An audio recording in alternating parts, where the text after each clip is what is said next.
பீகாரை சேர்ந்த ஜியோ சிம் வாடிக்கையாளர் ஒருவர் தனது சிம் கார்டு பிளாக் செய்யப்பட்டதால் நுகர்வோர் குறைதீர் ஆணையத்தில் புகார் அளித்துள்ளார். இந்த புகாருக்காக ரிலையன்ஸ் குழுமத்தின் தலைவர் முகேஷ் அம்பானிக்கு நுகர்வோர் குறைதீர் ஆணையம் அனுப்பியுள்ள நோட்டீஸ் தற்போது பேசுபொருளாகியுள்ளது.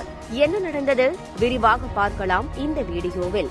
பீகார் மாநிலம் முசாபூர் பிரம்மபுரா அருகே உள்ள ஜூரன் சாப்ரா பகுதியை சேர்ந்தவர் விவேக்குமார். இவர் முசாபூர் மாவட்ட நுகர்வோர் குறைதீர் ஆணையத்தில் புகார் மனு ஒன்றை அளித்துள்ளார். அந்த புகார் மனுவில், என்னுடைய பெயர் விவேக்குமார். நான் ஐடியா நெட்வொர்க்கில் இருந்து ஜியோ நெட்வொர்க்குக்கு 5 ஆண்டுகளுக்கு முன்பு மாறினேன். அந்த நேரத்தில் அனைத்து ஆவணங்களையும் சமர்ப்பித்திருந்ததால் அந்த நாளில் இருந்து ஜியோ வாடிக்கையாளராக இருந்து வருகிறேன். சில மாதங்களுக்கு முன்பு எந்த முன்னறிவிப்பும் இன்றி என்னுடைய ஜியோ சிம்மை அந்நிறுவனம் முடக்கிவிட்டது. உடனடியாக நான் ஜியோ அலுவலகத்தில் புகார் அளித்தேன்.